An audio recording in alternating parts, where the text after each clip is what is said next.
memenuhi hidupku.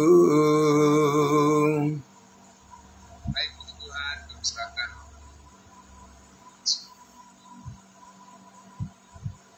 Ya, puji Tuhan. Ya, amin. Selamat pagi semuanya. Salam kudus buat kita. Salam sehat Bapak Ibu Saudaraku yang dikasihi Tuhan Yesus. Ya, baik. Setelah kita menyanyikan puji-pujian kita, saatnya kita tundukkan hati kita. Mari kita berdoa untuk merenungkan kebenaran firman Tuhan. Mari kita berdoa. Ya benar Bapa di surga, kasih karunia-Mu selalu memenuhi hati kami sebagai bejana, tempat di mana kebenaran firman Tuhan terus bertumbuh dan membawa buah yang memberikan kami kesejukan dan juga damai sejahtera-Mu ya Tuhan. Di pagi hari ini Tuhan Yesus kami kembali bersyukur, berterima kasih oleh karena pertolongan Tuhan setelah kami menikmati, merasakan masa istirahat di masa tidur kami. Sekarang saatnya Tuhan kami merenungkan kebenaran firman-Mu, memuji-muji nama-Mu, dan terima kasih atas pertolongan-Mu dalam hidup kami. Terima kasih Bapa, kami mengucap syukur, menyambut kebenaran firman-Mu di dalam nama Tuhan Yesus kami berdoa. Haleluya, amin. Amin, puji Tuhan. Ya Bapak Ibu Saudaraku yang dikasihi Tuhan Yesus, ya kemarin kita sudah mendengarkan kebenaran firman Tuhan dari Galatia pasalnya yang keempat, ya ayatnya yang ke-12 sampai ayatnya yang ke-14, masih dengan tema jadilah seperti Rasul Paulus, ya dengan teladan yang ditunjukkan oleh Rasul Paulus kita bisa mengikuti, ya bagaimana kita secara konsisten ya menjalani kehidupan kita di dalam tuntunan kasih karunia Tuhan ya. Bapak Ibu Saudaraku yang dikasihi Tuhan Yesus, jadi kita sudah mendengarkan kemarin bahwa Paulus merasakan kepuasan hidup di bawah kendali bersandar kepada kebenaran kasih karunia Allah, bukan kepada hukum Taurat ya. Nah Bapak Ibu Saudaraku yang dikasihi Tuhan Yesus, sini kita sangat bersyukur karena ada keteladanan komitmen ya, komitmen yang bisa berlanjut terus ya, oleh karena pertolongan kasih karunia Tuhan. Meskipun kita tahu bahwa tidak sedikit tantangan persoalan yang dihadapi oleh Rasul Paulus di dalam menjalankan pelayanannya, tetapi kita tahu bahwa kasih karunia Tuhan cukup baginya, bagi kita juga untuk menyanggupkan kita agar kita bisa tetap setia pada pemberitaan kabar baik, yaitu Injil kasih karunia Allah yang menjadi tujuan daripada pelayanan kita yang paling pokok ya. Nah Bapak Ibu Saudaraku yang dikasihi Tuhan Yesus, jadi mari kita lihat lagi dari Galatia pasalnya yang keempat, Galatia pasal 4 ayatnya yang ke-12 ya, dengan judul perikop di atas dikatakan di situ dalam Alkitab yang berbahasa Indonesia, ingatlah akan hubungan kita yang semula. Ayat 12. Aku minta kepadamu saudara-saudara, jadilah sama seperti aku, sebab aku pun telah menjadi sama seperti kamu. Belum pernah kualami sesuatu yang tidak baik daripada kamu. Kamu tahu bahwa aku pertama kali telah memberitakan Injil kepadamu oleh karena aku sakit pada tubuhku. Sungguh pun demikian keadaan tubuhku itu yang merupakan pencobaan bagi kamu, namun kamu tidak menganggapnya sebagai sesuatu yang hina, dan yang menjijikkan, tetapi kamu telah menyambut aku sama seperti menyambut seorang malaikat Allah, malahan sama seperti menyambut Kristus Yesus sendiri. Luar biasa Bapak Ibu Saudaraku yang dikasihi Tuhan Yesus ya.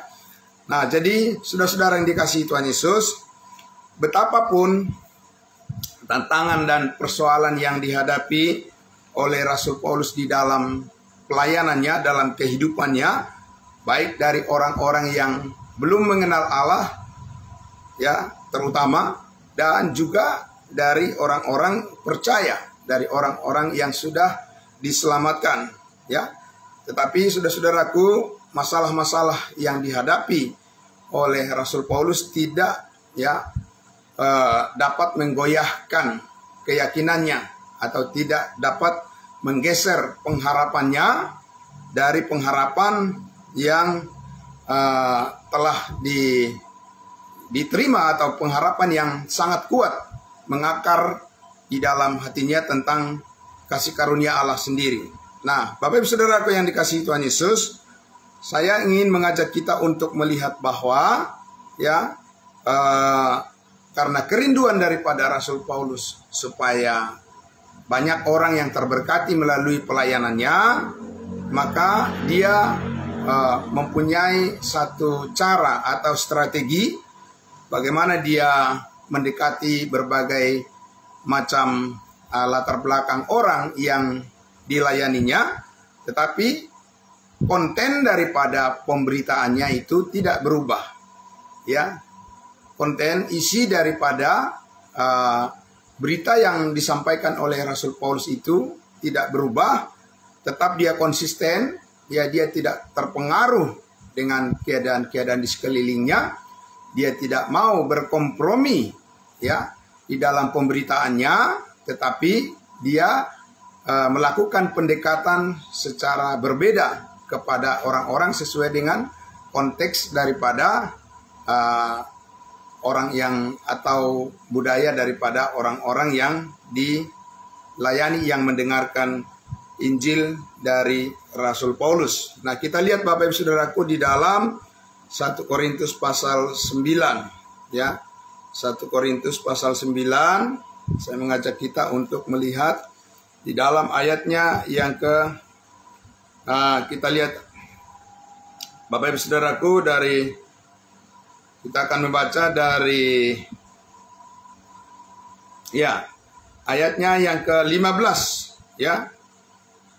Mulai dari ayatnya yang ke-15, ya. 1 Korintus pasal 9 ayatnya yang ke-15, demikian firman Tuhan. Tetapi aku tidak pernah mempergunakan satupun dari hak-hak itu. Aku tidak menulis semuanya ini supaya aku pun diperlakukan juga demikian. Sebab aku lebih suka mati daripada, sungguh kemegahanku tidak dapat ditiadakan siapapun juga. Ya, karena jika aku memberitakan Injil, aku tidak mempunyai alasan untuk memegahkan diri. Sebab itu adalah keharusan bagiku. Celakalah aku jika aku tidak memberitakan Injil. Nah, Bapak Ibu Saudaraku yang dikasihi Tuhan Yesus, jadi jemaat Korintus ini merasa atau mereka menuduh kalau Rasul Paulus itu tidak akan bisa melakukan pelayanannya, tidak akan bisa memberitakan Injil kasih karunia Allah tanpa dukungan mereka. Ya, jadi jemaat Korintus ini kalau kita baca, mereka adalah jemaat yang permisif, jemaat yang serba membolehkan, ya, apapun mereka berpikir bahwa karena kebebasan yang sudah dimiliki di dalam Kristus Yesus, sehingga mereka salah mempergunakan kemerdekaan, kebebasan yang telah mereka terima, sehingga mereka jatuh kepada berbagai-bagai pencobaan, dan pencobaan yang datang dari kekeliruan mereka sendiri. Ya, mereka, Bapak Ibu Saudaraku, sampai menuduh bahwa Rasul Paulus itu ya ingin memanfaatkan mereka ya untuk Paulus mendapatkan keuntungan pribadi. Nah, sehingga Paulus mengatakan bahwa dia memberitakan Injil kasih karunia Allah, dia terus konsisten memberitakan firman kasih karunia Allah untuk membangun jemaat-jemaat, ya, tidak mempunyai dasar motivasi ingin memanfaatkan mereka untuk kepentingan pribadinya. Dan bahkan kalau kita baca di bagian sebelumnya, ya, Paulus mengatakan bahwa dia tidak menerima atau dia tidak berusaha untuk membujuk jemaat Korintus ini untuk membantu ya pelayanannya secara finansial, supaya mereka jangan mengatakan bahwa Rasul Paulus itu bisa melayani, bisa memberitakan Injil Kristus adalah karena bantuan mereka, ya. Nah, Bapak Ibu Saudaraku yang dikasihi Tuhan Yesus, maka Paulus mengatakan, aku tidak mempergunakan hakku, ya, karena orang yang bekerja harus mendapat upahnya. Tetapi Paulus mengatakan, aku tidak mempergunakan hak itu, aku tidak mengambil hak itu dari jemaat yang saya layani, khususnya kepada jemaat Korintus ini, supaya mereka dapat membuktikan bahwa kasih karunia Allah itulah yang memampukan kita untuk tetap bisa konsisten di dalam tugas pelayanan pemberitaan firman, pemberitaan Injil Kristus untuk menolong banyak orang agar mengenal kemurahan hati Tuhan, kebaikan Yesus Kristus. Dan Paulus berkata bahwa ya, pemberitaan Injil itu adalah merupakan keharusan bagiku, dan celakalah aku jika aku tidak memberitakan Injil. Nah, di sini Bapak Ibu Saudaraku, Paulus telah menetapkan atau dia telah menyatakan secara terus-menerus bahwa tidak ada kondisi-kondisi baik dari persoalan yang ditimbulkan oleh orang-orang yang tidak percaya maupun masalah-masalah yang ditimbulkan oleh orang-orang percaya sendiri, ya, orang-orang yang telah diselamatkan, jemaat yang dilayaninya, jemaat di mana Rasul Paulus memperjuangkan supaya mereka bisa mengenal kasih karunia Tuhan, supaya mereka bisa tetap hidup di dalam persekutuan yang benar. Ya, Paulus dengan konsisten apapun yang menjadi penilaian mereka terhadap Paulus sendiri, Paulus mengatakan bahwa itu tidak akan menggeser komitmen dia. Dia tidak akan berkompromi karena kepentingan-kepentingan pribadi. Dia tidak akan kompromi karena kondisi-kondisi, keadaan-keadaan daripada orang di sekelilingnya. Dia tetap akan komit bahwa dia memberitakan tentang Injil kasih karunia Allah, karena itulah tugas yang Tuhan percayakan kepadanya. Nah, Bapak Ibu Saudaraku yang dikasihi Tuhan Yesus, tentu saja kalau kita lihat di zaman sekarang ini, ya, tidak sedikit orang yang akhirnya berkompromi, ya, akhirnya mereka mengubah berita mereka, ya, untuk menyenangkan hati manusia supaya mereka bisa mendapat keuntungan, ya, atau supaya mereka bisa berhasil dengan apa yang mereka programkan sendiri, yang mereka cita-citakan, meskipun itu tidak sesuai, tidak selaras dengan kehendak Tuhan. Nah, Bapak Ibu Saudaraku yang dikasihi Tuhan Yesus, ya, dengan keadaan zaman yang sulit sekarang ini, tentu saja tantangan di dalam komitmen untuk memberitakan kemurnian daripada Injil kasih karunia Allah itu, banyak orang yang tergoda, Bapak Ibu Saudaraku, untuk memodifikasi atau menurunkan derajat daripada kebenaran Injil kasih karunia Allah dengan alasan bermacam-macam, ya, Bapak Ibu Saudaraku. Tetapi pesan daripada Injil Kristus itu akhirnya berubah, ya, berubah menjadi sesuatu yang menggambarkan kepentingan manusia atau yang menggambarkan daripada motivasi-motivasi kedagingan dan bukan lagi murni memberitakan tentang salib. Nah, itulah yang kita saksikan Bapak Ibu Saudaraku di zaman sekarang ini, ya, orang-orang berubah menjadi ya pemberita-pemberita memancing ya umat dengan berkat-berkat dan berkat-berkat, dan akhirnya orang-orang yang tulus hati pun bisa diselewengkan motivasi mereka dan bukan lagi murni ya memiliki kerinduan untuk mengenal kasih karunia Tuhan, tapi mereka ingin supaya apa yang menjadi motivasi atau keinginan diri mereka sendiri terpuaskan. Nah, Bapak Ibu Saudaraku yang dikasihi Tuhan Yesus. Tetapi kita lihat di sini, Saudaraku yang dikasihi Tuhan Yesus, di ayat berikutnya ya. Di ayat berikut dikatakan ayat 17, kalau andai kata aku melakukannya menurut kehendakku sendiri, memang aku berhak menerima upah, tetapi karena aku melakukannya bukan menurut kehendakku sendiri, pemberitaan Injil itu adalah tugas penyelenggaraan yang ditanggungkan oleh Tuhan kepadaku. Kalau demikian, apakah upahku? Upahku ialah ini, bahwa aku tidak beroleh, aku boleh memberitakan Injil tanpa upah, dan bahwa aku tidak mempergunakan hakku sebagai pemberita Injil.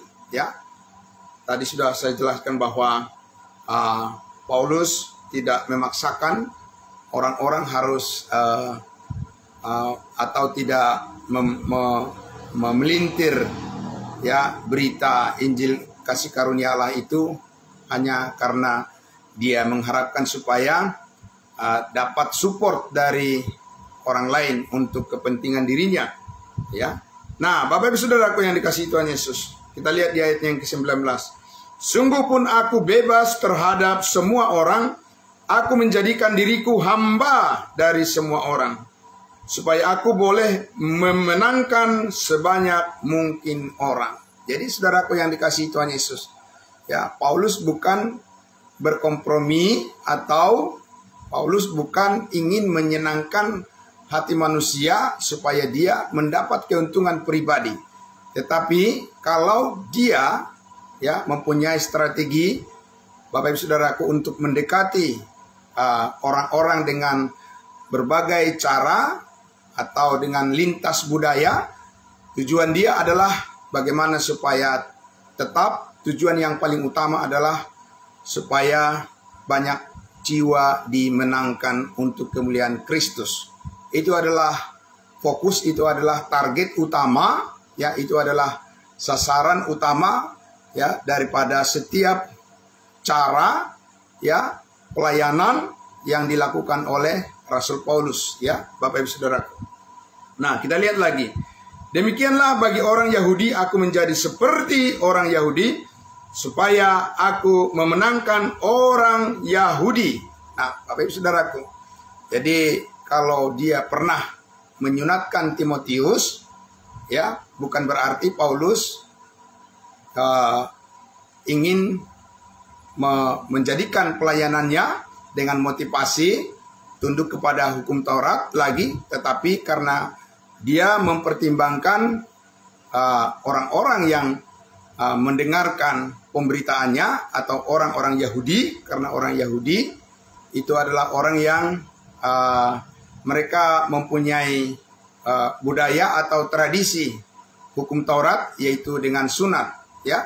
Nah, sehingga Bapak Ibu Saudara, Paulus supaya orang-orang Yahudi tidak tersandung dengan Timotius sebagai anggota tim pelayanannya, maka Paulus menyunatkan Timotius. Tetapi tujuan dia adalah supaya orang yang ya mendengarkan Rasul Paulus bisa dengan tenang membuka hati mereka untuk menerima salib Kristus, menerima keselamatan hidup yang kekal, menerima kasih karunia Allah, menerima kabar baik, berita tentang pengampunan segala dosa. Nah, saudaraku yang dikasihi Tuhan Yesus, demikian juga dia katakan lagi, bagi orang-orang yang hidup di bawah hukum Taurat, aku menjadi seperti orang yang hidup di bawah hukum Taurat. Sekalipun aku sendiri tidak hidup di bawah hukum Taurat, supaya aku dapat memenangkan mereka yang hidup di bawah hukum Taurat. Ya, jadi jelas sekali di sini Bapak Ibu Saudara, ketika Rasul Paulus berhadapan dengan orang-orang Yahudi, ya, saudaraku, dia menyesuaikan diri, ya, dengan katakan dengan tradisi orang Yahudi, tetapi dia bukan ingin hidup di bawah tradisi mereka. Jadi dia bukan karena mempunyai motivasi bahwa dengan mengandalkan kepercayaan terhadap tradisi orang Yahudi, maka itulah yang membuat dia menjadi berkenan kepada Tuhan, dan bukan itu tujuan akhir daripada Rasul Paulus. Tetapi bagaimana mendekati mereka, ya, bagaimana mendekati orang-orang Yahudi supaya mereka bisa menerima pemberitaan Injil kasih karunia Allah, supaya mereka dimenangkan untuk Kristus. Itu tujuannya, ya, Bapak Ibu Saudara. Kita lihat lagi. Bagi orang-orang yang tidak hidup di bawah hukum Taurat, aku menjadi seperti orang-orang yang tidak hidup di bawah hukum Taurat. Sekalipun aku tidak hidup di luar hukum Allah, karena aku hidup di bawah hukum Kristus, supaya aku dapat memenangkan mereka yang tidak hidup di bawah hukum Taurat. Jadi, saudara-saudaraku yang dikasihi Tuhan Yesus, ya, Paulus tidak menentang, ya, tradisi atau budaya daripada baik orang-orang Yahudi maupun budaya atau tradisi daripada bangsa-bangsa lain. Ya, karena tujuan Paulus bukanlah untuk mengubah, ya, mereka secara budaya atau secara tradisi, tetapi Paulus ingin supaya kehidupan orang-orang yang mendengar itu diubah oleh kuasa kebenaran Injil kasih karunia Allah. Mereka bisa diubah dan dengan memperdengarkan kebenaran Injil kasih karunia Allah secara jelas dengan terang benderang, maka Roh Kudus akan bekerja di hati setiap orang-orang yang percaya, sehingga mereka bisa meninggalkan cara-cara hidup mereka yang lama dan mereka masuk kepada pola-pola kehidupan yang baru. Dan itulah yang kita juga telah dengarkan beberapa waktu yang lalu, di mana Paulus mengatakan bahwa kepada jemaat Galatia, bahwa dulu mereka ketika hidup di dalam penyembahan berhala, mereka hanya mengalami kerugian semata, ya. Mereka hanya menuruti roh-roh dunia yang lemah dan yang miskin, kata Rasul Paulus. Jadi mereka hanya mengabdikan diri mereka kepada sesuatu yang tidak berguna bagi Tuhan. Nah, tetapi ketika mereka sudah menerima Injil kebenaran Kristus, mereka hidup di dalam kasih karunia Allah, maka sekarang, ya, mereka menjadi orang yang berguna bagi Tuhan. Nah, Bapak Ibu Saudaraku yang dikasihi Tuhan Yesus. Jadi kita lihat di sini Paulus tidak menentang, ya, budaya, tradisi daripada orang-orang daripada bangsa-bangsa lain, tetapi dia, ya, mengadakan pendekatan kepada mereka, ya, supaya mereka bisa mendengarkan Injil Kristus, mereka mendengarkan berita tentang kemurahan hati Tuhan, kebaikan Kristus, bahwa Yesus Kristus telah mati, ya, dan bangkit untuk mengampuni segala dosa. Dan, ya, ketika mereka percaya, mereka dimeteraikan dengan Roh Kudus dan mereka dimasukkan ke dalam tubuh Kristus, dibaptiskan ke dalam tubuh Kristus, sehingga mereka sekarang mempunyai, ya, pengalaman hidup yang baru di dalam Kristus yang akan menuntun mereka, yang akan membawa mereka kepada setiap, ya, nilai-nilai daripada kehidupan yang berguna, yang bermanfaat di hadapan Tuhan.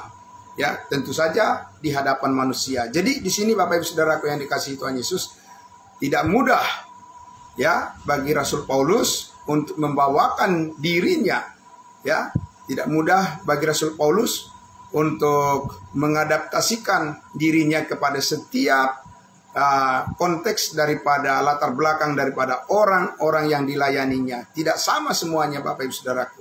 Jadi dia harus berpikir mengatur bagaimana supaya dia tidak mempertahankan egoismenya, dan dia tidak mempertahankan kepentingan dirinya sendiri, tapi dia melepaskan itu ya supaya dia bisa masuk kepada setiap strata kehidupan daripada budaya yang berkembang di dalam masyarakat, supaya tujuan dia adalah agar mereka bisa mendengarkan ya kebenaran Injil kasih karunia Allah, supaya orang-orang bisa, Bapak Ibu Saudaraku, ya sampai kepada telinga mereka, karena iman timbul dari pendengaran, ya. Iman timbul dari pendengaran, sehingga bagaimana caranya supaya kebenaran Injil kasih karunia Allah ini sampai kepada telinga pendengaran daripada setiap orang. Nah, Bapak Ibu Saudaraku yang dikasihi Tuhan Yesus, di zaman teknologi informasi, di zaman globalisasi sekarang ini, Bapak Ibu Saudara, yang begitu pesat berkembang, yang sangat luar biasa, ya, di mana salah satu media sosial adalah kekuatan di masyarakat, maka Bapak Ibu Saudaraku, kita juga harus menggunakan ya apa yang menjadi trending yang menjadi pusat daripada perhatian orang saat ini di media sosial. Kita juga harus memanfaatkan itu untuk memberitakan, menyampaikan Injil Kristus, Bapak Ibu Saudara. Ya, tentu saja saudara-saudaraku yang dikasihi Tuhan Yesus, ya semuanya kita lakukan bukan untuk memamerkan diri kita sendiri, atau kita ingin membanggakan diri kita sendiri, atau kita ingin menunjukkan bahwa kita ini adalah orang yang mempunyai kelebihan daripada orang lain, atau merendahkan orang lain, tetapi kita ingin memposting, ya kita ingin menyebarkan, kita ingin memberitakan agar semua orang bisa mendengar tentang kasih karunia Tuhan, kebaikan Kristus, ya, di mana Yesus Kristus rela mati berkorban, ya, untuk menggantikan semua orang yang berdosa, supaya setiap orang yang percaya memperoleh hidup yang kekal. Nah, kalau kita lihat Bapak Ibu Saudaraku, tentu saja ya tidak luput juga dari orang-orang yang berusaha juga untuk mengkelirukan ya iman kekristenan kita, di mana kalau kita lihat ya penyesatan itu juga ada di media sosial, Bapak Ibu Saudaraku, ya. Kalau kita baca atau kalau kita tonton di YouTube Bapak Ibu Saudaraku, ya, di TikTok dan sebagainya, semua orang ingin menyebarkan, semua orang ingin memberitakan apa yang diyakininya, dan ya Bapak Ibu Saudara, di sana juga terdapat penyesatan-penyesatan, sehingga apabila kita tidak berpegang teguh secara konsisten kepada ya konten daripada Injil kasih karunia Allah, berita tentang salib, maka tidak heran banyak orang juga akhirnya disesatkan karena mereka mengambil informasi yang keliru dari media sosial. Nah, Bapak Ibu Saudaraku yang dikasihi Tuhan Yesus, jadi kita lihat lagi di ayatnya yang ke-22. Bagi orang-orang yang lemah, aku menjadi seperti orang yang lemah, supaya aku dapat menyelamatkan mereka yang lemah.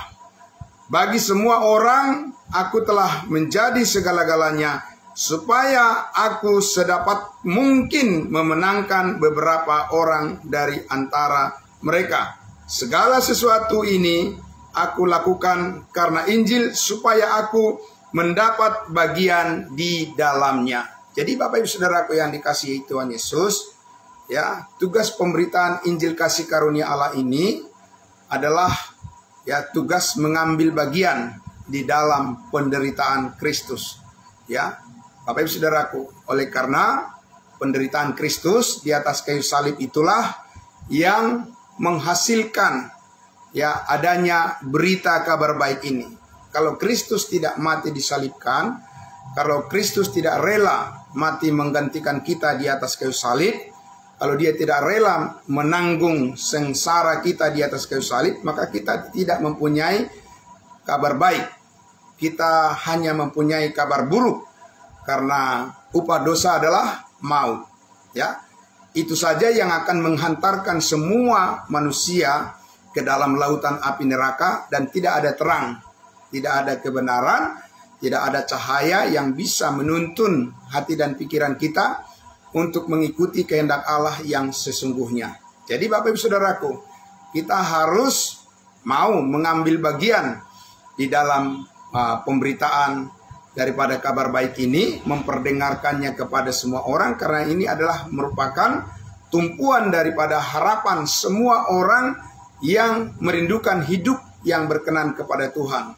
Ya, dunia, Bapak Ibu Saudaraku, berita-berita yang disampaikan oleh dunia ini itu hanyalah ya berita yang semu, yang berputar-putar hanya ya di sekitar kepentingan-kepentingan duniawi, dan tidak ada dari semua berita-berita yang disampaikan oleh ya orang-orang yang tidak berkaitan dengan kebenaran kasih karunia Allah. Tidak ada sesuatu yang dapat mengubah hidup kita untuk menjadi berkenan di hadapan Tuhan. Tetapi berita tentang salib Kristus, berita tentang pengorbanan Yesus Kristus di atas kayu salib, itulah yang dapat mengubah hidup kita ya dari kehidupan yang lama menjadi kehidupan yang baru, dan kita bisa menjalani kehidupan di dalam damai sejahtera Tuhan. Nah, Bapak Ibu Saudaraku yang dikasihi Tuhan Yesus, tidak heran lagi Bapak Ibu Saudaraku, banyak orang yang berkompromi akhirnya mundur dari komitmen untuk melayani Tuhan, dari komitmen dalam pemberitaan Injil kasih karunia Allah ini, karena mereka ya kompromi dan mereka menyerahkan diri mereka kepada keadaan-keadaan atau kondisi-kondisi daripada dunia atau perkataan-perkataan daripada manusia, orang-orang di sekelilingnya.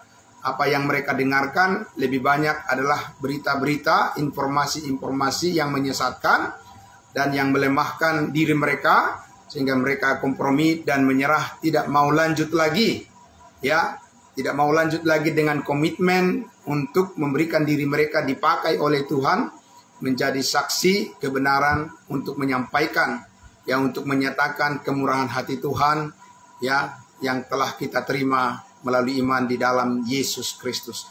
Dan tentu saja Bapak Ibu Saudaraku, itulah yang dialami oleh jemaat Galatia, Bapak Ibu Saudaraku ya. Jadi mereka terpesona dengan ya orang-orang yang menampilkan diri mereka dalam penyembahan mereka kepada Tuhan, tapi dengan cara yang tidak selaras dengan panggilan, tidak selaras dengan apa yang dirancangkan, yang didesain oleh Tuhan Allah di dalam kehidupan manusia baru yang telah kita alami, yang kita telah peroleh dari Yesus Kristus. Tetapi malah mereka ya terpesona dengan penampilan-penampilan daripada orang-orang beragama yang mengandalkan diri mereka, pikiran mereka secara duniawi, dan akhirnya jemaat Galatia itu menjadi ikut-ikutan dengan ya terpengaruh, ya mereka masuk pada jerat daripada ya orang-orang yang menampilkan diri mereka sepertinya mereka itu adalah orang-orang yang setia, orang yang taat ya di dalam kehidupan mereka beragama, tetapi itu sesungguhnya adalah perbuatan daging yang menipu, ya, yang menampilkan diri mereka seolah-olah mereka itu adalah orang-orang yang pantas diteladani, tetapi sesungguhnya itu semua di luar daripada hidup yang benar di dalam Kristus. Karena Yesus Kristus telah mengatakan bahwa akulah jalan, kebenaran, dan hidup, dan tidak ada yang sampai kepada Bapa di surga kecuali melalui aku. Nah, Bapak Ibu Saudaraku yang dikasihi Tuhan Yesus, untuk menjadi orang yang konsisten, orang yang menjadi konsekuen, orang yang bisa berkomitmen itu, Bapak Ibu Saudaraku, tidak banyak orang yang berada dalam posisi itu, karena terlalu banyak kepentingan-kepentingan di dunia ini yang bisa mengalihkan perhatian manusia itu dan jatuh pada kompromi-kompromi, ya, mencampur adukan, sehingga Bapak Ibu Saudaraku, saudara dan saya dipanggil oleh Tuhan, dipanggil oleh kebenaran Allah untuk tetap komit, ya, di dalam tugas kita menyampaikan firman Allah semata-mata seperti Paulus katakan tadi, kepada siapapun kita memberitakan Injil kasih karunia Allah, tidak ada kepentingan yang lain selain daripada supaya mereka terbantu, ya, supaya mereka tertolong, agar mereka mengerti betapa baiknya Tuhan, ya, betapa kemurahan hati Tuhan itu adalah merupakan andalan kita. Hanya itu yang sanggup membuat kita sanggup untuk menghadapi segala ujian dan pencobaan dan juga tantangan persoalan-persoalan dalam kehidupan kita ini, ya. Hanya Roh Kudus yang dapat memberikan kepada kita pengertian yang selaras, pengertian yang, ya, sejalan dengan apa yang Tuhan kehendaki ketika kita harus memilih, ketika kita harus memutuskan, ketika kita harus melangkah, ya, apa yang akan menjadi cita-cita atau kerinduan kita, ya, sepanjang Tuhan memberikan kita kesempatan hidup di dunia ini. Dan Allah tidak mau, Tuhan tidak mau, ya, hidup kita menjadi sia-sia, tapi hidup kita ingin, Allah mau supaya berbuah menjadi berkat bagi banyak orang. Dan Bapak Ibu Saudaraku yang dikasihi Tuhan Yesus, tentu saja itu tidak bisa kita lakukan dengan mengandalkan pikiran kita sendiri. Karena kita ini adalah hidup dari latar belakang manusia yang lama, yang kita bawa dari kebiasaan-kebiasaan kita yang terhubung dengan Adam yang berdosa, ya, Bapak Ibu Saudaraku. Dan tetapi sekarang, ya, kita mempunyai satu kekuatan yang baru, kita mempunyai satu berita yang baru, ya, kita memiliki satu komitmen yang baru untuk hidup senantiasa, ya, taat kepada Tuhan di dalam perkembangan daripada manusia baru, ya, pikiran Kristus yang menguasai kita, dan itu adalah merupakan satu sumber sukacita dan kebahagiaan di dalam kehidupan kita. Nah, jadi Bapak Ibu Saudaraku yang dikasihi Tuhan Yesus, berkorban itu adalah inti daripada berita kabar baik yang ditebus oleh Kristus Yesus di atas kayu salib. Karena kasih itu adalah pengorbanan, dan itu adalah kasih yang sempurna oleh pengorbanan Yesus yang sempurna. Dan karena itu, saudara-saudara dan saya akan bisa tetap menjadi efektif dipakai oleh Tuhan, ya. Dan kita tidak boleh mundur, kita tidak boleh menjadi lemah, tetapi, ya, kita tetap komit untuk bersandar kepada kuat kuasa kasih karunia Allah, supaya, ya, selama atau sejauh Tuhan memberikan kita kesempatan hidup di dunia ini, maka kita mengharapkan agar banyak orang yang terberkati melalui pelayanan kita, ya. Nah, Bapak Ibu Saudaraku yang dikasihi Tuhan Yesus, maka karena itu, ya, sebagaimana Rasul Paulus tadi mengatakan bahwa kita harus menjadi pribadi-pribadi yang memberikan diri kita dikuatkan oleh firman Allah, karena hanya orang yang kuat yang bisa menolong. Amin. Bapak Ibu Saudaraku, dan kita kuat oleh kasih karunia Allah, kita dikuatkan oleh firman Allah, kita dikuatkan oleh, ya, Roh Kudus, dan kita diberikan hati, ya, pikiran yang bijaksana, supaya kita jangan menjadi serupa dengan dunia ini yang tidak peduli dengan kehendak Allah, ya, seolah-olah, ya, mereka tidak akan mempertanggungjawabkan itu suatu saat di hadapan Allah. Tetapi yang jelas, Bapak Ibu Saudaraku, penghakiman itu akan tiba suatu saat, dan semua orang akan berhadapan dengan Yesus Kristus sebagai, ya, hakim yang adil. Dan setiap orang yang tidak percaya, mereka akan menerima konsekuensi daripada ketidakpercayaan mereka. Mereka akan menerima hukuman yang kekal di lautan api neraka. Tetapi saudara-saudara dan saya, ya, kita mempunyai keberuntungan di dalam hidup ini, karena kita diberikan kesempatan untuk mengenal kasih karunia Allah, dan kita sudah percaya kepada Yesus Kristus yang telah mati dan bangkit menebus dan mengampuni segala dosa kita, sehingga kita mempunyai, ya, start poin daripada kehidupan kita yang baru, dan kita mempunyai kesempatan untuk melayani Dia. Amin. Karena hidup ini di dunia ini hanya bersifat sementara, tetapi kita mempunyai kehidupan yang kekal, sehingga seberapa lama kita diberikan kesempatan oleh Tuhan untuk menjalani kehidupan di dunia ini, kerinduan kita adalah agar banyak orang terberkati dari pelayanan kita, agar banyak orang yang dimenangkan, jiwa-jiwa dimenangkan untuk Kristus. Itu adalah merupakan pekerjaan baik dan yang terbaik dari semua pekerjaan macam apapun di dunia ini. Karena itu adalah kehendak Allah di dalam Yesus Kristus Tuhan kita. Ya, oleh karena kasih-Nya yang sempurna itu telah menjadikan hidup kita sangat berarti dan berharga di hadapan Tuhan untuk selama-lamanya. Nah, Bapak Ibu Saudaraku yang dikasihi Tuhan Yesus, selamat pagi untuk kita semuanya. Ya, tetap di dalam semangat dan motivasi ya yang tunduk dan bersandar kepada kasih karunia Allah, sehingga Bapak Ibu Saudara dan saya semuanya kita berlomba terus di dalam perlombaan iman yang diwajibkan bagi kita sebagai orang-orang percaya. Ya, kita terus dengan semangat untuk berjuang ya, untuk menjalankan tugas dan tanggung jawab yang Tuhan percayakan kepada kita dengan penuh kesetiaan. Mari kita berdoa. Bapa di dalam surga, terima kasih, kami sangat bersyukur ya Tuhan Yesus di pagi hari ini. Kami berterima kasih Tuhan, Engkau menjaga komitmen kami, Engkau menjaga motivasi-motivasi kami dan kerinduan-kerinduan kami, supaya apapun yang kami lakukan di dunia ini, kerinduan kami adalah agar orang lain dapat mendengarkan, orang lain bisa terbuka hatinya melihat ya akan kebaikan Kristus, kasih karunia Allah yang telah kami terima, yang telah Engkau tanamkan di dalam hati dan pikiran kami, sebagai komitmen kami yang terbesar supaya banyak jiwa dimenangkan untuk kemuliaan nama-Mu. Terima kasih Tuhan Yesus, karena kami mendapat bagian di dalam pekerjaan Tuhan yang sangat mulia ini, dan tidak akan pernah sia-sia, dan Engkau terus memperlengkapi hidup kami, sehingga apa yang kami butuhkan, apa yang kami perlukan, Engkau sendirilah sumbernya, dan Engkau akan mencukupkan apa yang kami butuhkan, apa yang kami perlukan,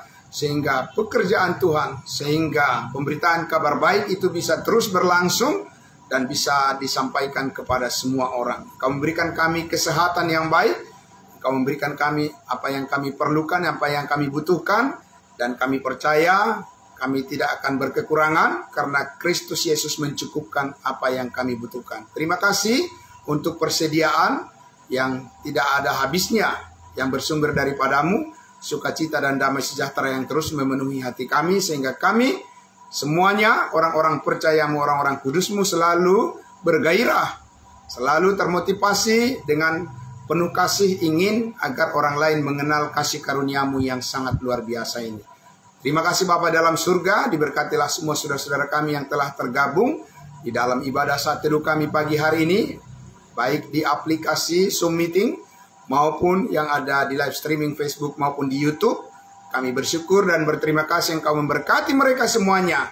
Saudara-saudara kami apabila mereka ada di dalam kondisi sakit, Tuhan memberikan kesembuhan bagi mereka, kekuatan bagi mereka, dan segala apa yang mereka pergumulkan, Tuhan yang menjawab dengan kebaikan-Mu dan membuat mereka berhasil semuanya di dalam kehendak-Mu. Kami tunduk dan patuh, dan kami bersyukur dalam kondisi apapun. Kami tahu Tuhan selalu menyertai setiap pekerjaan yang kami lakukan untuk kemuliaan nama-Mu. Di dalam nama Yesus Kristus kami berdoa dan bersyukur. Haleluya. Amin. Amin. Terima kasih saudara-saudaraku. Selamat pagi untuk kita semuanya. Ya, selamat beraktivitas. Sampai jumpa lagi besok pagi. Salam kudus buat kita semuanya. Terima kasih, terima kasih. Sampai jumpa besok pagi lagi. Ya, selamat pagi.